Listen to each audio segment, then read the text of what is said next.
আসসালামু আলাইকুম। আসলে আজকের যে ভিডিওটা নিয়ে আসতেছে আসলে খুব গুরুত্বপূর্ণ, আপনারা দেখবেন। কি কারণে বলতেছি, আজকে যে বিষয়টা আমরা তুলে ধরতে যাচ্ছি একবার শিক্ষণীয় বিষয়। ভাই বাস্তব জীবনে আসলে দেখেন, আমরাও লেখাপড়া করছি, আপনারাও করতেছেন, এবং কি আমাদের পরের জেনারেশন লেখাপড়া করতেছে। কিন্তু আমাদের বড় সমস্যা, আমাদের শিক্ষা খাতের বড় সমস্যা হচ্ছে আমাদের শিক্ষকদেরকে নিয়ে, শিক্ষা প্রতিষ্ঠান নিয়ে। কেন বলতেছি কথাটা, এই প্রশ্নটা আজকে কেন উঠতেছে, এক ভাই কমেন্টে বলতেছে যে ভাই আপনি তো অনেক ধরনের ভিডিও তৈরি করেন, বাট আমাদের যে হাই স্কুলগুলো আছে, প্রাইমারি স্কুলগুলো আছে, সেগুলোকে নিয়ে একটু তুলে ধরেন। এটা কেন আসলো? যখন উনি এই কথাটা বলছে, আমি বলছি যে ভাই কারণটা কি। বলতেছে ভাই আমাদের শিক্ষা প্রতিষ্ঠানে এমন একটা অবস্থা যে স্কুলে গেলেও বাধ্যতামূলক টাকা দিতে হয়, না গেলেও দিতে হয়। ভাই এতটা, এই শিক্ষা প্রতিষ্ঠানটা কিন্তু এটা আসলে টাকার জন্য না। শিক্ষা প্রতিষ্ঠান হচ্ছে একটা ছেলে মেয়েকে অরিজিনাল গাইডলাইন দেবো। আমরা সঠিক গাইডলাইনটা না দিয়ে আমরা এই সময়টাকে পাস করে ফেলি, আর পরীক্ষা শেষে দেখা যায় ছেলেমেয়েরা পাস করতে পারে না, ভালো একটা রেজাল্ট হয় না।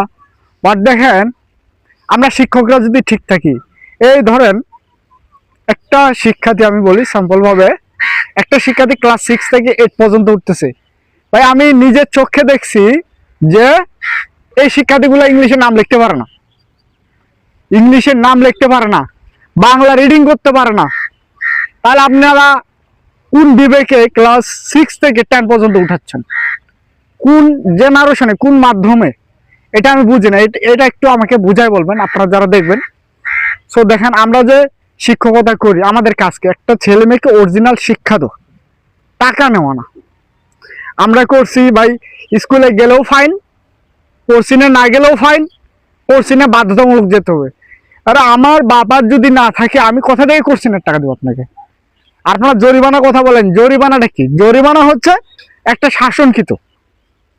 আমাদের ছেলেমেয়েরা যাচ্ছে না, এদেরকে নিয়ে আসতে হবে, এদেরকে একটা শাসন করতেছি যেন এরা স্কুলে আসে, সঠিক মতো লেখাপড়া করে। আর আমরা কি করতেছি? বছর শেষে ফাইন, তারপরে কোচিং ফি।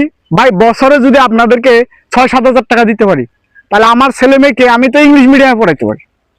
এখানে আমার আর 3,000 টাকা বেশি যাবে না, 4,000 টাকা বেশি যাবে, কিন্তু আমি তো ইংলিশ মিডিয়াম পড়াইতে পারবো। বিষয়টা আসলে খুব গুরুত্বপূর্ণ, আপনারা আসলে বুঝবেন বিষয়টা যারা শিক্ষকতা করতেছেন। বাট আমি তাদেরকে বলবো যে এইগুলা বাদ দিয়ে একটা ছেলে মেয়েকে কিভাবে সঠিক গাইডলাইন দেওয়া যায় সেটাকে নিয়ে চিন্তা করুন। ভাই আপনারা বলতেছেন ইনকাম কম, কিভাবে ইনকাম কম? যখন 20,000 টাকা স্যালারি ছিল, যখন আপনারা আন্দোলন করলেন, তখন তো আপনার বেতন বাড়ানো হলো। তাহলে তখন বলা হয় নাই যে আপনার বাধ্যতামূলক সবকিছু করেন। ভাই বড় বড় বিল্ডিং আমি কি করব?